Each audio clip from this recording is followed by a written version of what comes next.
హల్లెలూయా, praise lord. దేవునికి స్తోత్రం కలుగును గాక.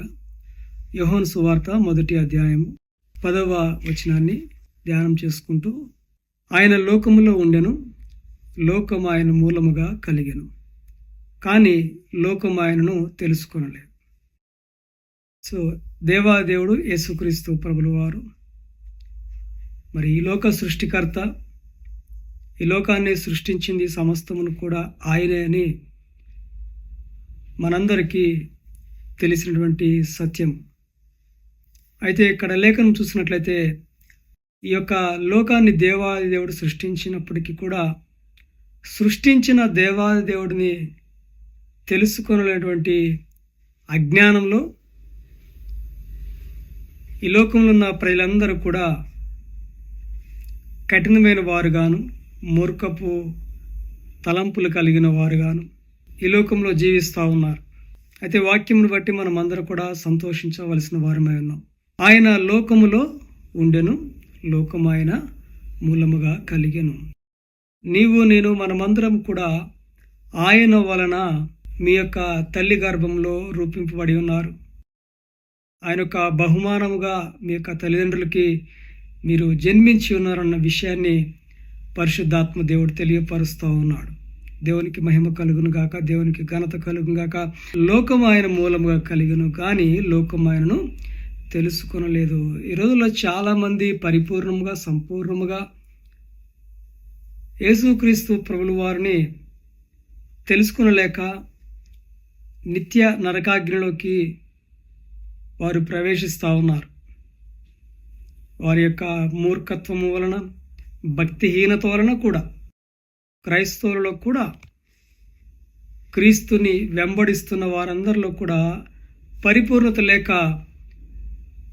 దేవునికి దూరమైపోతూ ఈ లోకంలో పడి వారు కూడా మరి రక్షణ లేని వారుగా ఉండిపోతూ ఉన్నారు. మారు మనసు లేని వారుగా ఉంటున్నారు. ఆ సృష్టికర్తను లేకపోతున్న వారుగా ఉంటున్నారు. మరి నీవు నేనైతే మనము లోకరక్షకుడిని, పాప విమోచకుడిని మనం అందరం కూడా తెలుసుకుని, ఎందుకు ఇక్కడ ఈ మాటలన్నీ కూడా మనం జ్ఞాపకం చేసుకుంటున్నామంటే, దేవుడిచ్చినటువంటి ధన్యతను బట్టి, దేవుడిచ్చినటువంటి గొప్ప రక్షణ బట్టి మనం అందరం కూడా జ్ఞాపకం చేసుకోవాలి. ఆనాటి యొక్క ప్రజలు మరి దేవాదేవుని చూసి వారు యేసుక్రీస్తుని అంగీకరించటం లేదు. 11వ వచనం చూసినట్లయితే, ఆయన తన స్వకీయుల యొద్దకు వచ్చెను. ఎక్కడికి వచ్చారంట? తన సొంత ప్రజల దగ్గరికి, ఆ యూదుల దగ్గరికి ఆయన వెళ్ళినప్పుడు ఆయనను అంగీకరించలేదు. ఈయనే లోకరక్షకుడిని అంగీకరించలేదు. ఇప్పటికీ కూడా ఇజ్రాయేల్ దేశంలో యేసుక్రీస్తుని పరిపూర్ణంగా అంగీకరించినటువంటి యూదులుగా ఉంటా ఉన్నారు. సమస్తమును కూడా మరి ఆయనే సృష్టించి ఉన్నాడు అన్నటువంటి లేఖనం చూస్తున్నాము. లోకం ఆయన మూలముగా కలిగను, కానీ లోకం ఆయనను తెలుసుకొనలేదు. చూడండి, మన యొక్క కుటుంబాల్లో మన యొక్క యజమానురాలు ఆ కుటుంబానికి కావాల్సిన సమస్తం కూడా సమకూర్చుకుంటారు. కానీ గృహ సభ్యులందరూ కూడా ఏమంటారు? నీకు కావాల్సినవి మాత్రమే తెచ్చుకున్నావు, కుటుంబానికి కావాల్సిన సరిపడా తీసుకురాలేదని ఇంకా కూడా బలహీనపరుస్తారు, అవమానపరుస్తారు, హేళన చేస్తారు, చులకన చేస్తూ ఉంటారు. మనకు కలిగిన దాన్ని బట్టి, దేవుడు మనకిచ్చిన దాన్ని బట్టి మనం సంతోషం, తృప్తి కలిగిన వారుగా ఉండాలి. ఈనాటి కాలంలో ప్రతి క్రైస్తవుడి జీవితంలో, మందిరానికి వెళుతున్న ప్రతి ఒక్కరి జీవితాల్లో కూడా పరిశుద్ధాత్మ దేవుడు ఉన్నాడు, యేసుక్రీస్తు ప్రభుల వారు ఉన్నారు. కానీ ఆ యూదా ఇస్కరియోతు ఏ విధంగా అయితే దేవుని యొక్క మహిమను గ్రహించలేకుండా ఆ ధనము వైపు ఏ విధంగా అయితే పరిగెడుతున్నాడో, అనేక మంది క్రైస్తవుల జీవితాల్లో ఈ లోక సంబంధమైన వాటి కోసము దేవునికి దూరం అయిపోతూ ఉన్నారు. హృదయాంతరంగంలో దేవుడు నివసిస్తున్నప్పుడు కూడా ఆ హృదయాంతరంగంలో దేవుణ్ణి బట్టి భయము, భక్తి లేని వారుగాను ఈ లోక సంబంధమైన వాటిని బట్టి పరిగెడుతూ వారి జీవితాలు కొనసాగిస్తున్నారు. చూడండి, ఇక్కడ ఏమన్నారు? ఇక్కడ 10వ వచనంలో, ఆ లోకం ఆయన మూలముగా కలిగిన, కానీ లోకం ఆయనను తెలుసుకొనలేదు. ఆయన తన స్వకీయుల వద్దకు ఆయన వచ్చెను, కానీ ఆయన స్వకీయులు ఆయనను అంగీకరింపలేదు. సో తన ప్రజలు, తన ఆ చుట్టుపక్కల ప్రాంతంలో ఉన్న వారందరూ కూడా ఈయన రక్షకుడు కాదని వారందరూ కూడా విభేదిస్తున్నారు, ఆయనను వ్యతిరేకిస్తున్నారు, ఆయనను అంగీకరించటం లేదు. ఈయన మరి మనకు సహాయం చేస్తున్న వారు ఎవరు కూడా ఆయనను అంగీకరించటం లేదు. 12వ వచనం చూసినట్లయితే, తన్ను ఎందరు అంగీకరించరో వారందరికీ అనగా తన నామమునందు విశ్వాసం ఉంచిన వారికి దేవుని పిల్లలగుటకు ఆయన అధికారము అనుగ్రహించెను. సో ఇప్పుడు ఎవరైతే అంగీకరించకుండా ఉన్నారో వారందరి గురించి కూడా మనం చూసుకున్నాం. ఇప్పుడు ఎవరైతే ఆయనను అంగీకరించి ఉన్నారు, ఆయన రక్షకుడిగా స్వీకరించి ఉన్నారు, పాప విమోచకుడిగా అంగీకరించి ఉన్నారు, సహాయకుడు అని అంగీకరించారు, వారందరికీ ప్రభువుడు యేసుక్రీస్తు ప్రభువులు ఒక అధికారం ఇస్తున్నారు. ఏమని అధికారం ఇస్తున్నారంట? తనను ఎందరు అంగీకరించారో వారందరికీ అనగా తన నామమునందు విశ్వాసం ఉంచిన వారికి దేవుని పిల్లలగటకు ఆయన అధికారము అనుగ్రహించిన. యేసుక్రీస్తు యొక్క నామమును అంగీకరించటం వలన దేవుని పిల్లలవుతారని చెప్పి అధికారం ఇస్తున్నాడు. మనము బిడ్డలుగా ఉన్నప్పుడు, పిల్లలుగా ఉన్నప్పుడు, చిన్నపిల్లలుగా ఉన్నప్పుడు మన తల్లిదండ్రుల దగ్గర ఏ విధంగా అయితే అధికారముతోటి కావలసిన ప్రతి ఒక్క అవసరమును కూడా అడిగి పొందుకుంటామో అటువంటి అధికారం, కోపం వస్తే మాట్లాడుతుంటాము, లేకపోతే మనల్ని హేళన చేసిన మాట్లాడుతుంటాం. ఎలాంటి పరిస్థితులు ఉన్నా ఆ తండ్రి తల్లిదండ్రుల యొక్క బంధం అనేది దూరము కాకుండా వారితో ఆప్యాయంగా ఉంటాం. అటువంటి అధికారమును దేవాదేవుడు మనము కలిగిన వారుగా, క్రీస్తును కలిగిన వారుగా, ఆయన యొక్క యేసుక్రీస్తు నామమును అంగీకరించిన వారందరికీ కూడా దేవుని యొక్క పిల్లలకుటకు అధికారం ఉందని చెప్పి దేవుని యొక్క వాక్యం సెలవిస్తుంది. అందుకనే ఒకసారి దేవుని చేత ముద్రించబడిన తర్వాత నువ్వు దేవునికి ఎంత దూరం అయిపోతున్నా, దేవునికి ఎంత వ్యతిరేకంగా ప్రవర్తిస్తున్నా, ఆ దేవునికి అనుగుణంగా నడుచుకోకుండా దేవునికి ఆయాస్కరంగా నడుచుకుంటున్నప్పటికి కూడా ఆ అధికారం అనేది తొలగిపోకుండా దేవుడు నిన్ను ఎల్లవేళ్ళ కూడా ఆయన యొక్క కృపతోటి, ఆయన యొక్క మహిమతోటి, ఆయన యొక్క మరి గొప్ప ప్రభావం బట్టి దేవుడు నిన్ను ఆయనతో సహవాసము కలిగిన వారుగా ఎల్లవేళ్ళ కూడా నడిపిస్తున్నాడు. ఆ యొక్క ప్రేమే మరి నిత్య రాజ్యంలోకి నడిపిస్తున్న విషయాన్ని కూడా మనం జ్ఞాపకం చేసుకుంటూ అయితే ఇక్కడ చూద్దామండి, వీరు ఎలా పుట్టారంట? ఈ పిల్లలు అధికారం కలిగిన వారు. అధికారం కలిగిన ప్రతి క్రైస్తవుడు కూడా దేవుని యొక్క పిల్లలు అన్న విషయాన్ని మనం జ్ఞాపకం చేసుకున్నట్లయితే ఎట్లా ఉన్నారంటే, వారు దేవుని వలన పుట్టిన వారే కానీ రక్తము వలనైనను, శరీరేచ్ఛ వలనైనను, మనుషుల ఇష్టము వలనైనను పుట్టిన వారు కారు. సో దేవుని పిల్లలు ఎలా పుట్టిన వారు కారంట? మనుషుల యొక్క ఇష్టాల వలన పుట్టిన వారు కారు. వారి యొక్క శరీర కోరికలను బట్టి పుట్టినటువంటి వారు కారు. దేవుడు ఏర్పాటు చేస్తే, దేవుడు సిద్ధపరిస్తే, దేవుడు వీరు ఉండాలి, ఈ లోకంలో సాక్షిగా ఉండాలి, నా బిడ్డలుగా ఉండాలని ఆయన అనుకుంటే తప్ప, ఆయన అనుగ్రహిస్తే తప్ప మీరు జన్మించలేదు. ప్రాముఖ్యంగా క్రీస్తును అంగీకరించినటువంటి ప్రజలందరూ కూడా మీ తల్లిదండ్రుల యొక్క కోరికల వల్ల మీరు పుట్టలేదండి. వారి యొక్క శరీర కోరికలను బట్టి మీరు పుట్టలేదు. దేవుని యొక్క అనుగ్రహము మరి మరియమ్మటువంటి మరి ఆ యొక్క స్త్రీని దయాప్రాప్తురాలని దేవుడు ఏ విధంగా అయితే కనికరమును చూపించి ఈ లోక రక్షకుడిని మరియమ్మ తల్లి గర్భంలో ఏర్పాటు చేసి ఉన్నాడో, నీ తల్లి గర్భమును కూడా మరి నీ తల్లిదండ్రుల పట్ల దయ చూపించి, నీ పైన దయను చూపించి, కనికరమును చూపించి, ప్రణాళికను ఏర్పాటు చేసి దేవుడి భూలోకంలో నివసించుటకు, ఆయన సొత్తుగా, ఆయన బిడ్డగా, ఆయన అధికారం కలిగిన బిడ్డలుగా మీరందరూ కూడా జీవించాలని ఏర్పాటు చేయటం వలనే మీరందరూ కూడా ఈ లోకంలో జీవిస్తున్నారు. అందుని బట్టి దేవునికి మహిమ కలుగును గాక, దేవునికి ఘనత కలుగును గాక. వీరు రక్తము వలనైనను మరి శరీరేచ్ఛ వలనైనను మనుష్యేచ్ఛ వలన పుట్టలేదు, కానీ ఇక్కడ ఏమన్నా అంట, దేవుని ఏర్పాటు వలన, దేవుని వలన పుట్టిన వారే. ఒకటో అధ్యాయం 3 చూసినట్లయితే, కలిగి ఉన్నది ఏది ఆయన లేకుండా కలగలేదు. సమస్తమును కూడా ఒకటి కలిగి ఉన్నదంటే అది దేవుని వలన మాత్రమే కలిగి ఉన్నది. నీవు నేను మనమందరం కూడా దేవుని చేతనే ఏర్పరచబడిన వారము, దేవుని చేత ఆత్మతో ముద్రించబడిన వారుగా ఉన్నాము.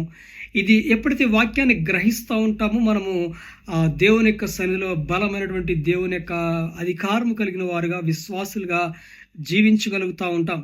ఒకసారి మొట్టమొదటి వచనం చూసినట్లయితే, ఆది యందు వాక్యం ఉండను, వాక్యము దేవుని యొద్ద ఉండను, వాక్యము దేవుడై ఉండను. ఇప్పుడు మనము ఏం చదువుతున్నామండి, ఏం ధ్యానం చేసుకుంటున్నాము? వాక్యాన్ని ధ్యానం చేసుకుంటుంటే దేవుడిని తెలుసుకుంటున్నాము, దేవుని యొక్క ఉద్దేశం తెలుసుకుంటున్నాము, దేవుని యొక్క ప్రణాళికను తెలుసుకుంటున్నాము. ఆయన ప్రణాళిక ఏమైనది? ఆయన లేకుండా ఏది కూడా కలగలేదు. ఆయన వల్ల కలిగినటువంటి బిడ్డలుగా మనం అందరం కూడా ఉన్నాము. మనం మనిషి హెచ్చల వలన, శరీర హెచ్చల వలన, రక్తం వలన పుట్టిన వారము కాము. దేవుని యొక్క ప్రణాళిక చేత, దేవుని యొక్క దయ చొప్పున మనం అందరం కూడా జన్మించిన వారము. ఆది యందు ఏముండెనండి?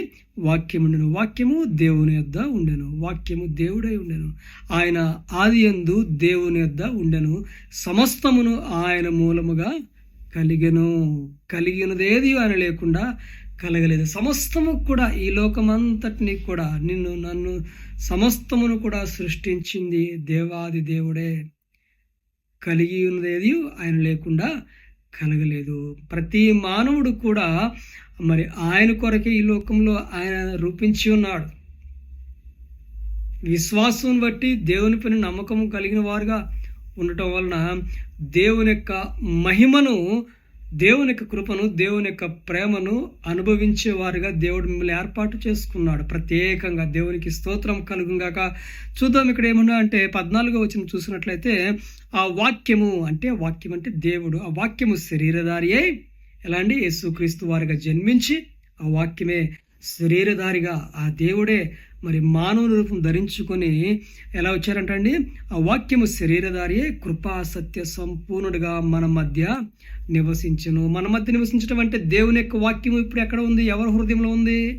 నీ హృదయంలో పరిశుద్ధాత్మ దేవునిగా ఆయన యొక్క వాక్యముతోటి, జ్ఞానముతోటి, వివేచనతోటి మరి కృపా సత్య సంపూర్ణుడిగా, సగము కాదు, ఆఫ్గా కాదు, సంపూర్ణంగా ఆయన పూర్ణ బలముతోటి, పూర్ణ ప్రభావముతోటి, పూర్ణ మహిమతోటి ఆయన కృపాసత్య సంపూర్ణుడిగా మన మధ్యలో నివసిస్తున్నాడు. వాక్యము రూపంలో, ఆత్మ రూపంలో, పరిశుద్ధాత్మ శక్తి రూపంలో.